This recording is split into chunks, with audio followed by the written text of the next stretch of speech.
Hi Mason, how are you today? Good. Good. How'd your weekend go? Good. We had a tournament, a softball tournament. Oh, you did? Yeah. Oh, tell me how the softball tournament went. We won all our games and then we were in the championship for the tournament. Mm-hmm. And it was the last inning and I was up to bat and then I struck out. Oh, last inning. And there was 2 out. Mm-hmm. Oh, so was And that we lost it by then? 1. Oh, you lost by 1? Yeah. Oh, okay. So you lost by 1 run. And you were the lucky batter, huh? You were the last batter on your team and you struck out there. Okay. Let's see. And how did the rest of the tournament go? Did you guys do pretty good, like as a team, as a whole? Yeah. Okay. It seemed like you guys did, right? If you guys got, now, did you get, is it to the championship to where it was a game like for first and second? Yeah. Okay. I didn't know if it was like in the consolation or if it were like in the winning bracket. So, Yeah. wow, well good for you guys. Well, I saw some pictures put on Facebook of you guys, and I think if I remember right, I saw you in really, really pretty uniforms with a dark blue and also yellow. And what are your name? Is it Tulare Thrill? Okay, yeah, Tulare Thrill. That's what I thought.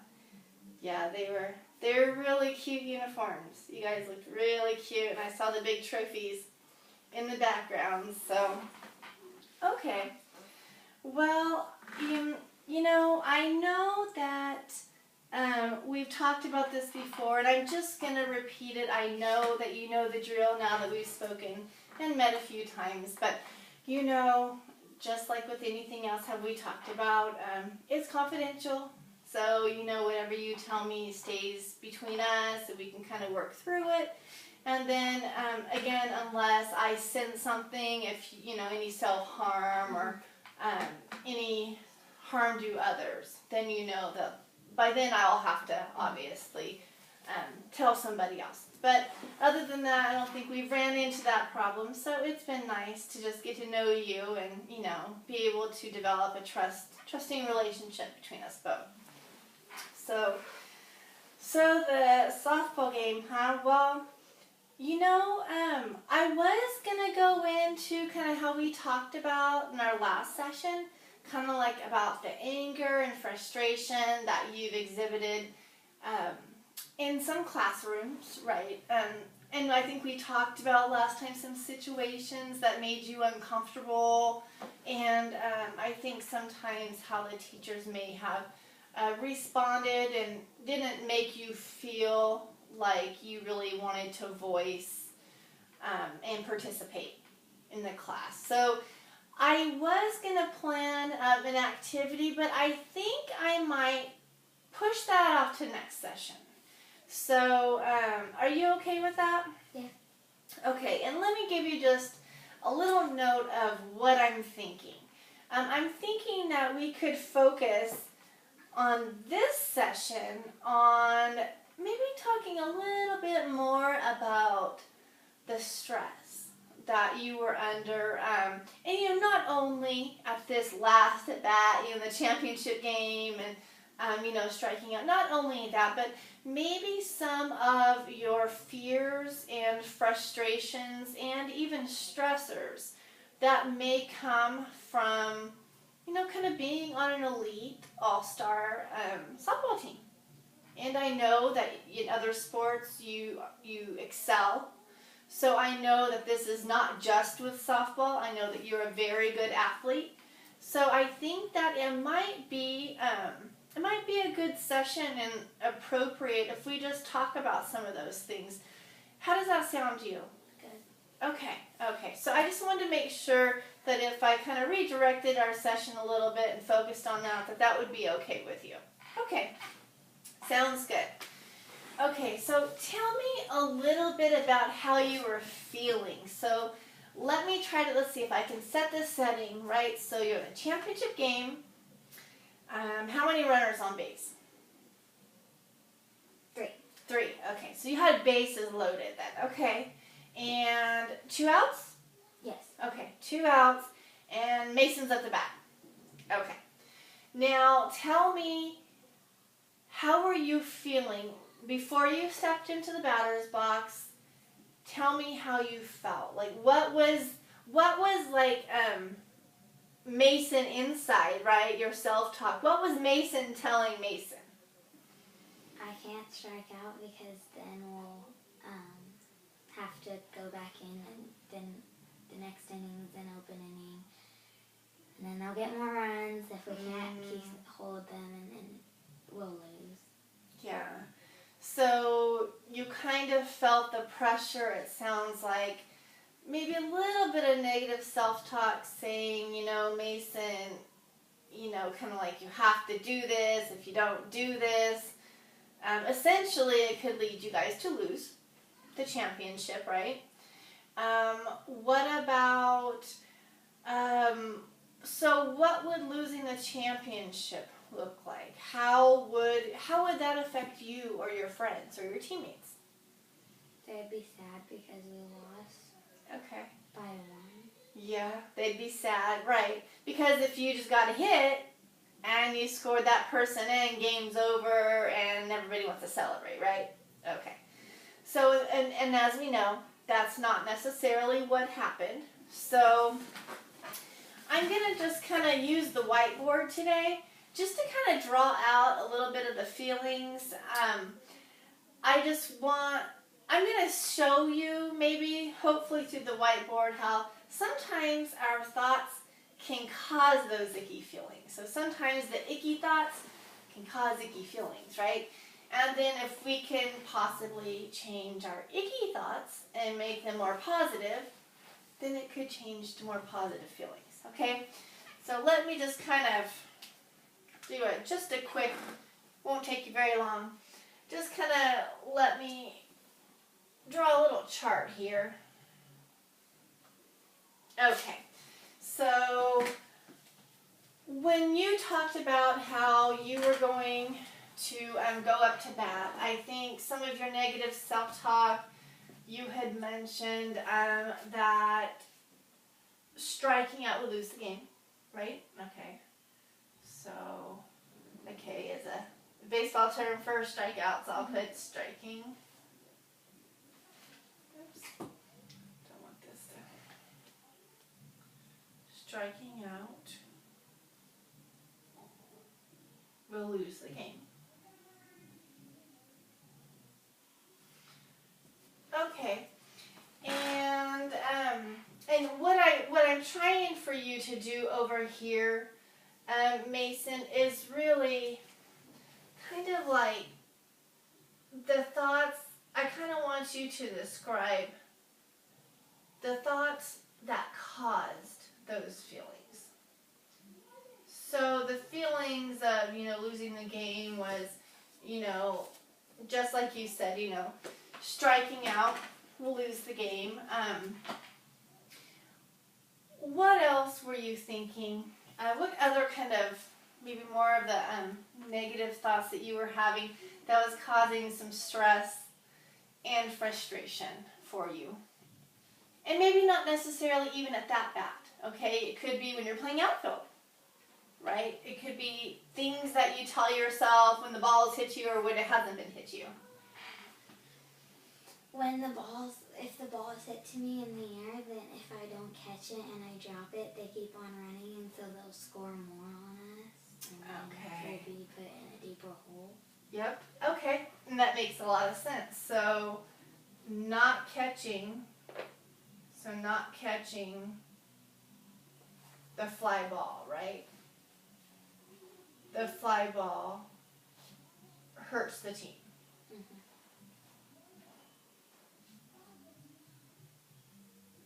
Okay. We could say hurts the team, or we could say helps to lose game.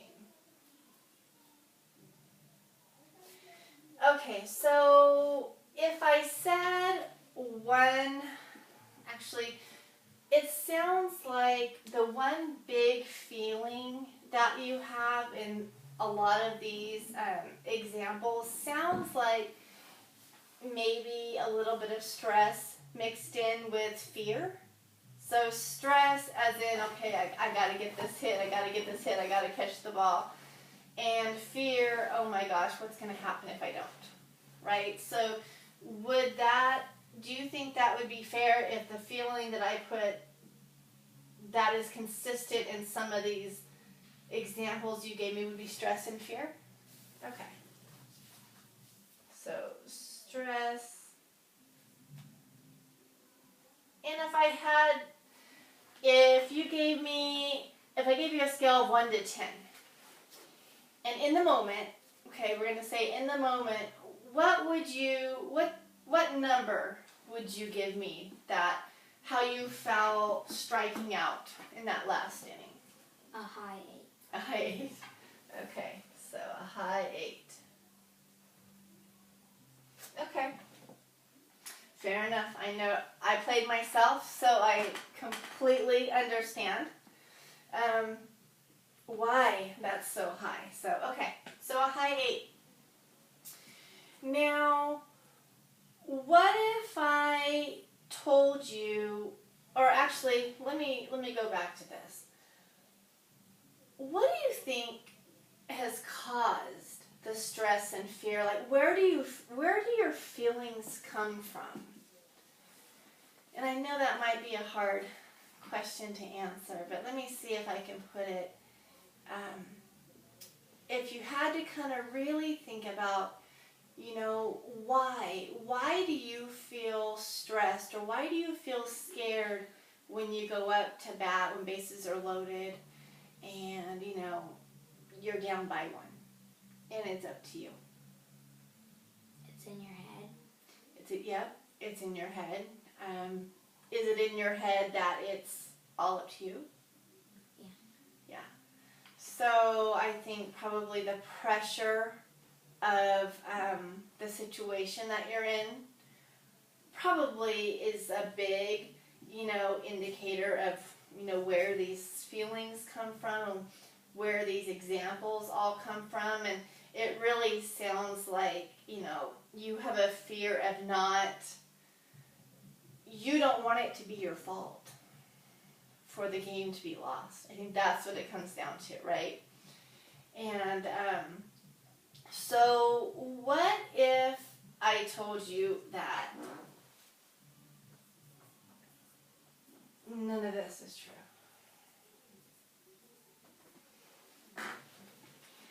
So what if I told you that you striking out and is not going to lose the game? I would have less fear and doubt over myself. Yeah. Do you want to know why I would tell you that? Because I know that there had to be, you are 1 at bat out of at least 21. That 1 at bat out of the 21 did not cause your team to lose. Okay? So, as you know, in a softball game, everything, you can score runs each inning, right? And sometimes, let's just say, sometimes a shortstop makes a mistake, it rolls through her legs, the team scored 2 runs that inning. Now, people aren't going to remember what happened in inning 1. What you're going to remember is that you're now up with bases loaded, and it's all up to you. But if you really think about it, that's not really true, that the game's up to you. You're just contributing to the game like everyone else. And yours just has a little bit more sensitive timing than the shortstops did, right? In the first inning. Now, I'm not saying your shortstop did that. I'm just giving you an example of errors and there's lots of hits that never bring in runs that, are just, the timing of the game. There's a lot of luck in the game, and there's a lot of timing in the game. So I want you to know that this negative self-talk isn't true, okay? So that's something that the more that we can get that icky negative self-talk out of our brain, and you can have a feeling, and I think it's still going to be normal to feel pressure, okay? You still go up in the 7th inning. Yeah, you know, it's a little stressful because you have a great opportunity to win the game, but by not allowing that not true negative self-talk in your head, and you're just telling, hey Mason, you get a good pitch, do your best, hit the ball, because guess what? You're not going to win the game for him, and you're not going to lose the game for him. You're just going to contribute to the game. Does that make sense? Okay. So if I told you that, okay, so if I told you that it's not ultimately up to you, all these things about the game, would that, the types of feeling, would that provide you less stress and fear? Yeah. Okay, so if I told you, if I gave you a scale of 1 to 10, and you told me before in that same situation that, you know, runner, you have bases loaded, 2 outs, and you're up, and you're down by 1 in the championship game. Now that we know is that it's the negative thoughts that are causing those negative feelings for you, okay? And we now know they are not true. They're absolutely not true. What is true is your positive self-talk. So what if, just the example that I used for you, Mason goes up, you go up to hit, you're sitting there, you're relaxed, you're taking some practice swings, you know there's bases loaded, and you know it's not going to be the end of the world, you're not losing the game. Now, hey, it may be great, you may get a hit, you know, and people will say, oh, you know, you won the game for us, and you know, you contributed just like everyone else. Tell me what you would feel when you're at bat if you now know the game is ultimately not on your shoulders. You're just contributing to it. A high 2. A high 2.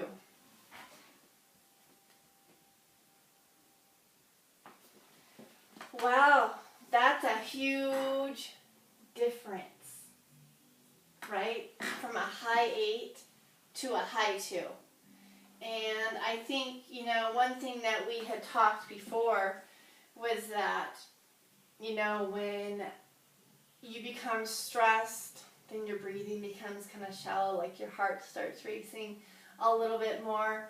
Once you lower that stress, and I imagine if you can have that lowered when you're at bat, I imagine everything will feel a little less tense for you, you know? And I think you're probably going to really feel a difference here. And I'm hoping that what could happen is that now that you kind of know that, you know, sometimes your thoughts are causing your feelings, if that's the case, what if your thoughts cause your feelings, and we want good feelings, okay? What do we need? So, we want good feelings. That's a balloon. So this is supposed to be happy. We want happy feelings. If we want happy feelings, and we know that our thoughts are causing the feelings, what kind of thoughts do you think that we want? That, like, if you do go up to bat and, like, you're not thinking that you'll lose the game, that you probably have a higher chance that you'll hit the ball because you're not doubting yourself that you won't get a hit, and that you'll lose the game for your team if you don't get a hit. Yep. And I think that all kind of equates to happier and more positive thoughts, right? So positive, and I know that you've heard this, I know you've heard this in class a lot, positive thinking, right? So positive thinking, positive thoughts, and all of these will cause positive feelings. So I think what I'd like to do is just recap, and I think that, you know, I think the timing was appropriate because of your softball game and the situation that you were in. And I know that there was some stress and some fear because of the situation that you were put in the championship game. So now that we know, okay, no more negative self-talk. Our thoughts are causing our feelings, so the more positive we can keep our thoughts, the more positive our feelings will be. So I think what we could do, and I think that's just a nice recap of kind of the exercise that we did today. What we'll do is we'll talk a little bit next week, and we'll just try to tie the two together. So we'll try to tie how when this will be in the classroom. So your classroom frustrations and your stress, and we'll try to tie those into the same type of thinking about how our thoughts cause our feelings. And we'll see if we can make any type of improvements there or any linkages. Does that sound good? Yeah. Okay, well, thank you so much, Mason, for coming in. I appreciate it. And I'm sure that you will get the home run next time or the base hit or whatever, but either way it doesn't matter, right? Because you've contributed the whole game. So, all right, Mason, thank you. Have a good day. You too.